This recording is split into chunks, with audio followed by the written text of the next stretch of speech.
yan ang idol ng mga Duterte. Yan ang idol ng mga DDS, mga bossing. Walang iba kung hindi si Baste Duterte. Napapansin ko lang ho, mga kababayan, na kapag nandito sa programang ito, si Baste Duterte, tumatapang. Ano? Pag nandito ho sa programang ito, si Baste Duterte, kung ano-ano ho yung sinasabi.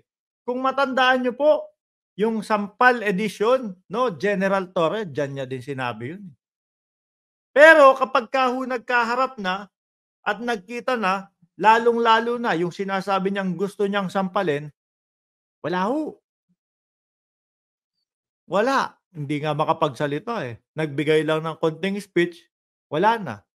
Hinihintay natin na lalapit na sasampal, wala na ho, mga kababayan. So sa madaling salita, matapang kapag press conference, kapag yung nandiyan siya, matapang. Pero kapag harapan sabi ni Erwin Lopez, lapit na ng duelo nila ni Carbonell, hindi naman din pupunta yan. Di ho ba? Hindi ho pupunta yan mga yan, mga chika-chika lang po nila yan mga yan. Ano naman ang sinabi dito ni Baste Duterte, mga kababayan? Meron siyang isang kongresista no? Na kumbaga kailangan meron silang courtesy, no? Kailangan parang ang gusto dito ni Baste Duterte, kailangan magbigay-pugay kayo sa amin. Parang gano'n yung pagkakaintindi ko. Sabi ni Eduardo Katipunan, panay mura ang sabihin niyan, Mark. Si Baste, gumagaya lang yan kay dating Pangulong Duterte. Sabi ni DP Syndicate, auto stiff neck kapag kakaharap na. Ano yun? Paano yun? Ganyan, ano? Nakaharap ng ganon. Tapos nandiyan bandang kaliwa o kanan si General Torre. Hindi makalingon, hindi makaganon, ano? Hindi makatingin. May stiff neck. Di ba? Diyos ko Lord. Ano ba itong mga ito?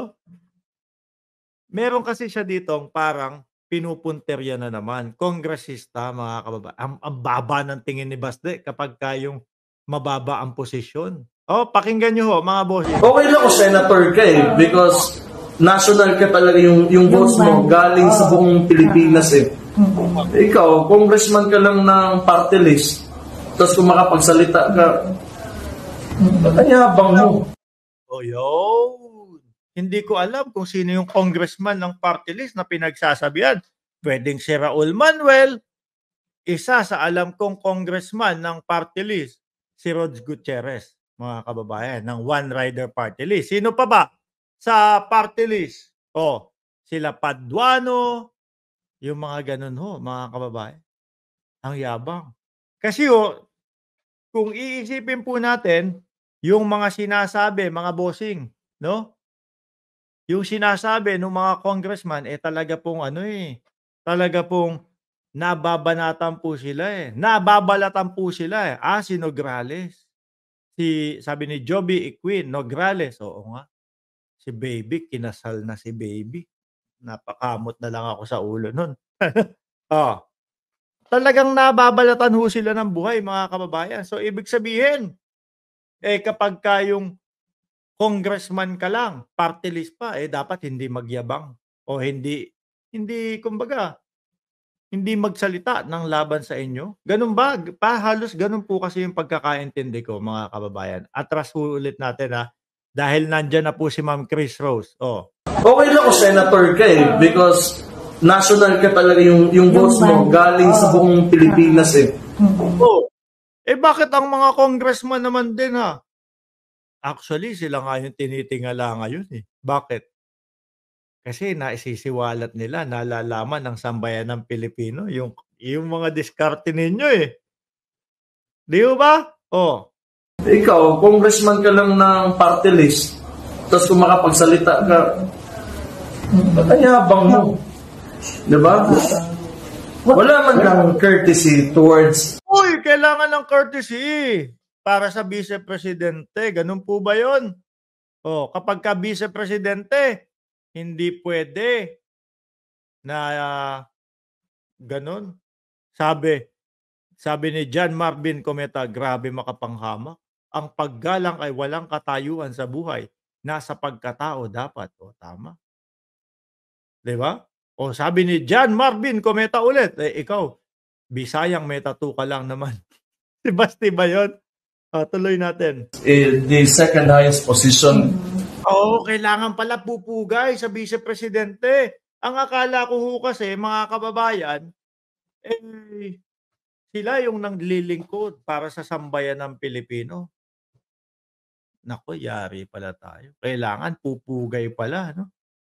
Hindi pwede basta-basta bumatikos. Eh, paano na lang ho tayo, mga kababayan? Mga simpleng tao, simpleng mamamayan. No? Kailangan, i-respect. Naku po. Mahirap na kapag second pa lang po, base po kay Basta, di ba? At base po sa posisyon, Vice Presidente pa lang po, mga kababayan, kailangan para kay Baste, mag-courtesy sa Vice Presidente dahil ikaw ay congressman lang ng party list. Oh. Di ba? Sabi, ikaw mayor, sabi ni Benji Benson, ikaw Baste, mayor ka lang, Gigi. Oh.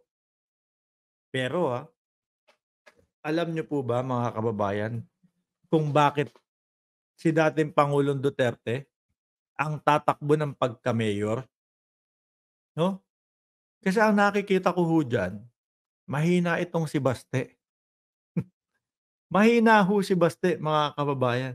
Yung tipo ho bang, nako, kapag si Carlo Nograles o kahit na po si Migs Nograles ho, mga bossing, ang makatapat nila, no?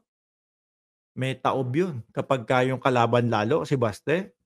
Sabi siguro ng dating Pangulong Duterte, Baste, hindi ikaw ang tatakbo. Hindi mo kakayanin yun. Tatambak ang kanyang mga yan. O kaya itry natin yung Duterte power. No? Ako ang tatakbo. Di ba? Si dating Pangulo. Pero sabi nung ibang mga nagkokomento dyan, taga Davao daw sila. Sabi, naku Mark, kahit pa si dating Pangulong Duterte ang tumakbo, kalaban yung mga Nograles, gusto ng bago sa Davao. May tulog yang mga yan. Nako po.